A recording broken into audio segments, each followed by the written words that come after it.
Muy buenos días, el día de hoy les vamos a presentar nuestro proyecto integrador sobre el aparato yustaglomerular. El aparato yustaglomerular es una estructura microscópica localizada en el riñón. Desempeña un papel muy importante en todo lo que es la regulación electrolítica, el de la presión arterial y el mantenimiento en general de la homeostasis corporal. Aunque ocupa una región muy pequeña, por decirlo así, de la nefrona, su importante funcionamiento fisiológico es gigante, porque actúa como un sistema de monitoreo que va a ser capaz de detectar cambios de la presión sanguínea, del flujo renal y toda la concentración de sodio presente en el filtrado glomerular. Cuando este detecta alteraciones, activa mecanismos que van a ser compensatorios y van a permitir restaurar el equilibrio del medio interno del organismo. Entre estos mecanismos se destaca el sistema renina-angiotensina-aldosterona, que es esencial para mantener la adecuada perfusión de los órganos. Y también tenemos que hay varios aspectos importantes por tocar que vamos a adentrarnos en ellos en esta exposición, principalmente desde diferentes perspectivas embriológicas, histológicas, morfofisiológicas, metabólicas, epistemológicas y también una pequeña parte sobre educación para la salud. Finalmente vamos a estudiar cómo ciertas alteraciones van a afectar su funcionamiento y cómo podemos contribuir al desarrollo de enfermedades cardiovasculares y renales sin ni siquiera pensarlo. Este proyecto se va a enfocar específicamente en comprender cómo el aparato yustaglomerular va a participar en el control de unas funciones que son muy importantes para el organismo, como el control de la presión arterial, la regulación del equilibrio hidroelectrolítico. Y pues elegimos este tema porque pensamos que representa un punto de integración muy importante entre el sistema renal, el sistema cardiovascular y el sistema endocrino. El aparato yustaglomerular tiene funciones muy importantes porque está en la capacidad de detectar variaciones en la presión arterial, en la perfusión renal y en la concentración de sodio que llega al túbulo distal. Entonces, cuando estas variables cambian, que cambian constantemente, se van a activar mecanismos compensatorios que son destinados a preservar la homeostasis corporal. Es decir, esta es su principal función, preservar la homeostasis corporal. Y es uno de los mecanismos más importantes en este sistema, es el sistema renina-angiotensina-aldosterona, que va a ser responsable de todo lo que es la regulación de la presión arterial y el volumen sanguíneo. Entonces, comprender de manera adecuada y profunda este funcionamiento de esta estructura va a resultar fundamental para entender enfermedades frecuentes como lo son la hipertensión arterial, la insuficiencia renal y algunas alteraciones endocrinas que son bastante graves para el cuerpo humano. Bueno, ahora la pregunta que va a orientar nuestro proyecto va a ser comprender de qué manera el aparato yustaglomerular va a participar en todo el mantenimiento de la homeostasis renal y cardiovascular y cómo sus alteraciones pueden contribuir al desarrollo de ciertas enfermedades. Esta pregunta es muy importante, es de gran relevancia porque el equilibrio de líquidos, electrolitos y de presión arterial es indispensable para la supervivencia humana. Y cuando esos mecanismos funcionan de manera adecuada y por alguna razón el organismo tiene que adaptarse a cambios fisiológicos importantes como la deshidratación o el consumo de sodio en altas cantidades, pues van a poder actuar de manera adecuada. Sin embargo, cuando estos mecanismos fallan, pues van a aparecer enfermedades metabólicas y algunas enfermedades renales que son significativamente complicadas de tratar y van a afectar la calidad de vida. Entonces, en consonancia con lo anterior, nuestro objetivo general va a ser analizar cómo la organización estructural y funcional del aparato yustaglomerular permite el mantenimiento de la homeostasis renal. Para ello, estudiaremos la relación entre sus componentes celulares y los mecanismos fisiológicos que van a regular la filtración glomerular y la presión arterial. También buscamos comprender cómo estos mecanismos van a contribuir al equilibrio sistémico y cómo se alteran en determinadas patologías. Y el análisis integral de esta estructura permite relacionar conocimientos de anatomía, histología, fisiología, embriología y la medicina clínica en general. Y ya los objetivos específicos que fueron diseñados para poder comprender el aparato yustaglomerular desde diferentes perspectivas, tenemos principalmente describir su estructura y la función dentro de la nefrona. En segundo lugar, identificar cuál es su origen embrionario y las características histológicas de cada uno de sus componentes.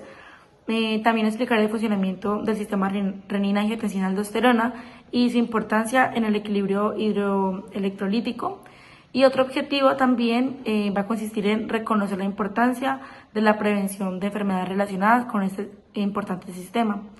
Finalmente, se busca integrar todos estos conocimientos para comprender de una mejor manera la fisiopatología de diversas enfermedades cardiovasculares y renales. Bueno, ahora pasemos al marco conceptual.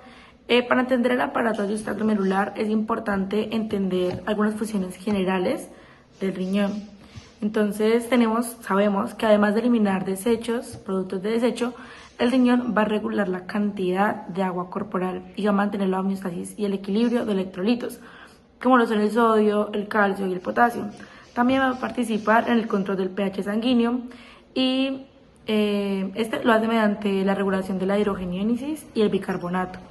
Y otra función muy importante va a ser la producción de eritropoyetina, que como sabemos es la hormona encargada de estimular toda la formación de los glóbulos rojos.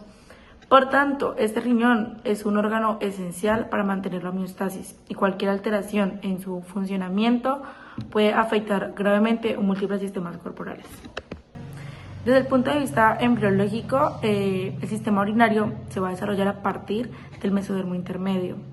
Durante este proceso van a aparecer tres estructuras que son muy importantes, que son los pronefros, los mesonefros y los metanefros. Los pronefros como tal no van a tener como una función específica, sino que son más que todo rudimentarios. Los mesonefros van a funcionar de una manera pero temporal y va a contribuir más que todo al desarrollo de algunas estructuras reproductivas más adelante. Y finalmente los mesonefros van a dar origen a lo que es el riñón definitivo. Decimos que la interacción entre la yema uretral y el blastema metanéfrico va a permitir la formación de las nefronas y el sistema colector.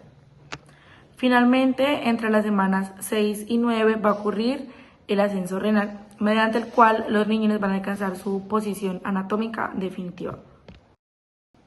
Ahora, hablando del origen del aparato glomerular como tal, este se va a derivar del mesénquima metanéfrico.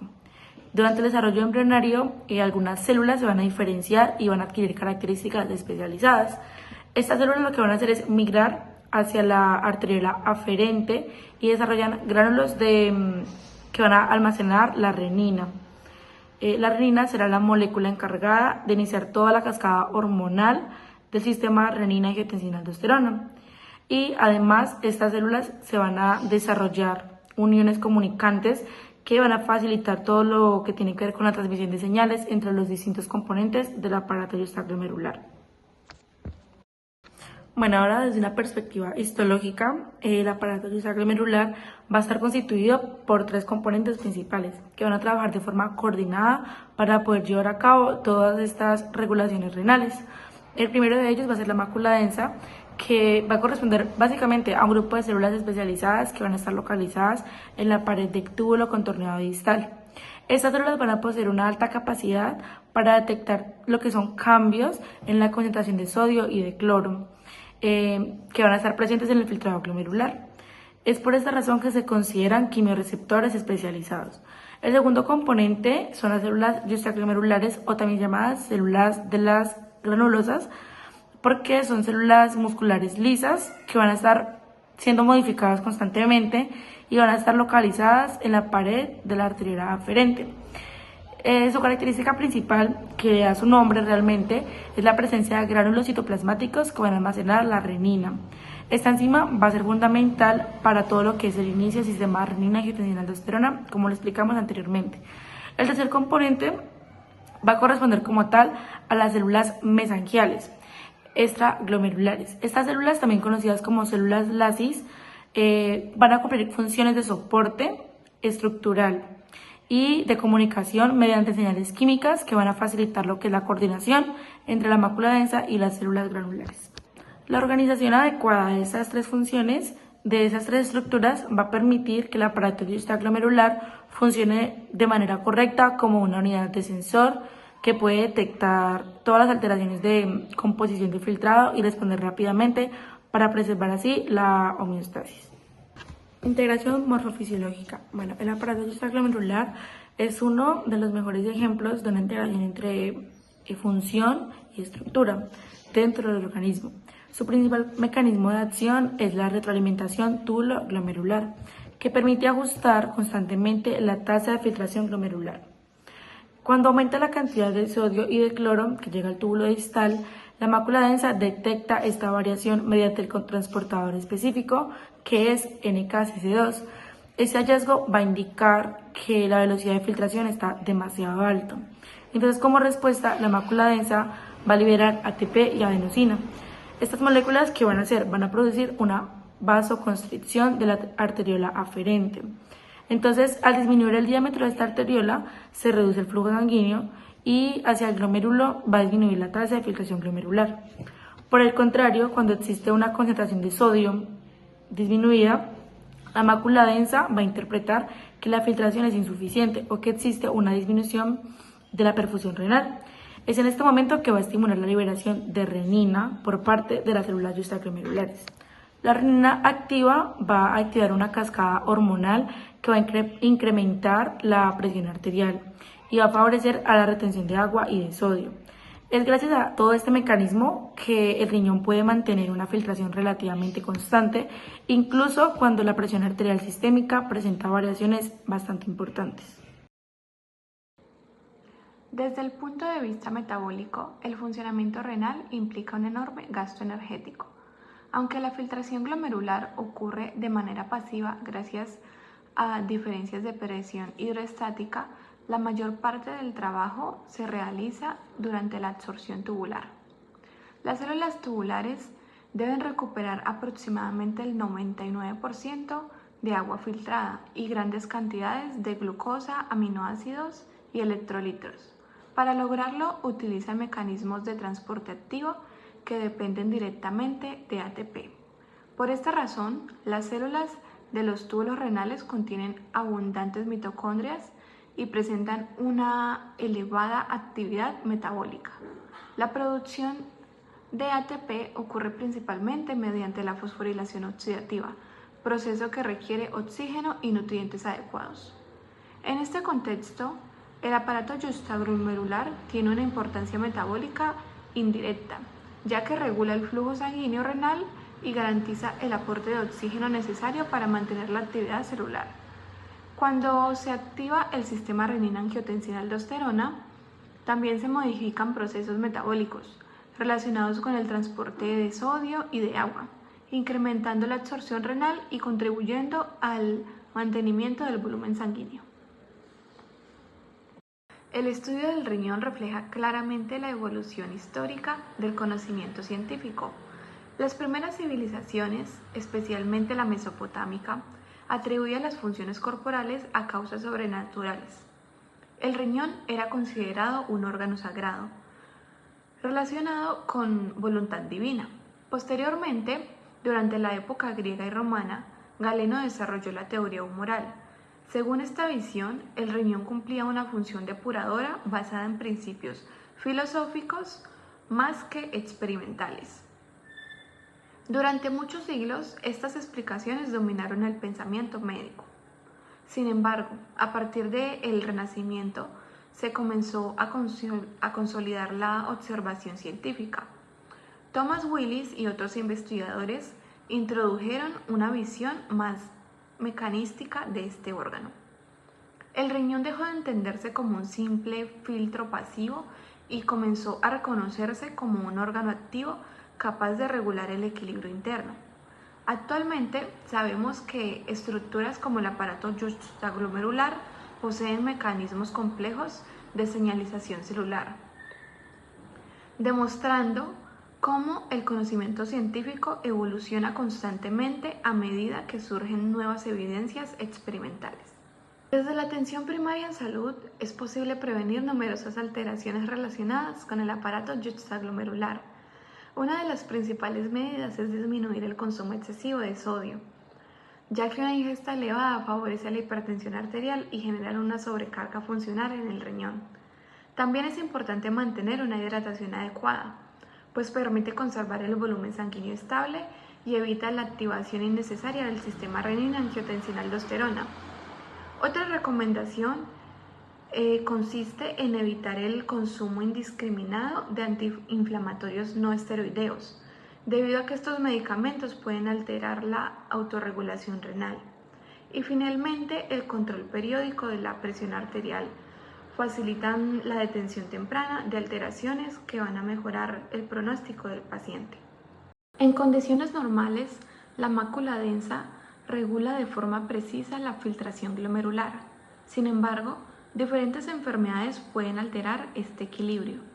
Uno de los mecanismos involucrados es el estrés oxidativo. Cuando existe una exposición crónica a concentraciones elevadas de angiotensina 2, aumenta la producción de radicales libres, especialmente superóxido. Las moléculas reaccionan con este óxido nítrico, disminuyendo su disponibilidad biológica. Recordemos que el óxido nítrico es un potente vasodilatador que ayuda a mantener un flujo sanguíneo adecuado dentro del riñón. Cuando disminuye su concentración, predomina la vasodilatación y se altera la regulación normal de la arteriola aferente. Como consecuencia, la retroalimentación tubuloglomerular se vuelve exagerada y genera una reducción sostenida del flujo sanguíneo renal. Con el paso del tiempo, esta situación puede favorecer a la aparición de isquemia glomerular y acelerar el deterioro del funcionamiento renal. Esta diapositiva es especialmente importante porque explica una de las primeras alteraciones que aparecen en la diabetes mellitus. Cuando existe hiperglucemia persistente, aumenta la cantidad de glucosa filtrada por el glomérulo. Como mecanismo compensatorio, los transportadores SGLT2 y SGLT1 incrementan la absorción de glucosa en el túbulo proximal. Sin embargo, estos transportadores también absorben el sodio junto con la glucosa. Como resultado, una menor cantidad de sodio alcanza la mácula densa. La mácula densa interpreta erróneamente que la presión de la perfusión es insuficiente y activa mecanismos compensatorios destinados a aumentar la filtración. Entre estos mecanismos se encuentra la dilatación de la arteriola aferente y la activación del sistema renina-angiotensina-aldosterona. Inicialmente, esto produce hiperfiltración glomerular, que puede parecer beneficiosa. No obstante, a largo plazo, el exceso de presión dentro de los capilares glomerulares produce daño estructural, favoreciendo el desarrollo de glomeruloesclerosis y enfermedad renal crónica. El renimoma constituye un ejemplo muy interesante de cómo una alteración estructural puede generar consecuencias sistémicas importantes. Se trata de un tumor benigno originario de las células justaglomerulares productoras de renina. Aunque histológicamente es benigno, su activación funcional es excesiva. Las células tumorales producen renina de forma autónoma y continua, sin responder a los mecanismos de retroalimentación negativa. Esto provoca una activación permanente del sistema renina-angiotensina-aldosterona. Como consecuencia, aumenta la producción de angiotensina 2.